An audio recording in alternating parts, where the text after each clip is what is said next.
পথের বাজারে চলছে অন্যের জায়গা দখল করে জোরপূর্বক বিভিন্ন কাজ।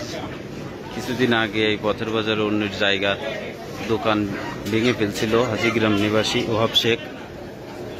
পরবর্তীতে সেই জায়গা দখল করে সেই জায়গায় অবৈধভাবে বিল্ডিং করার কাজ চলছে, দেখার কেউ নাই। আপনারা জানেন ইতিমধ্যেই এখানে এই যে নির্মাণ কাজ চলছে।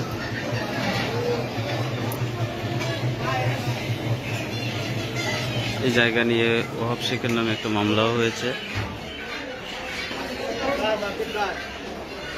ওই ওয়াব কাকা করতেছে।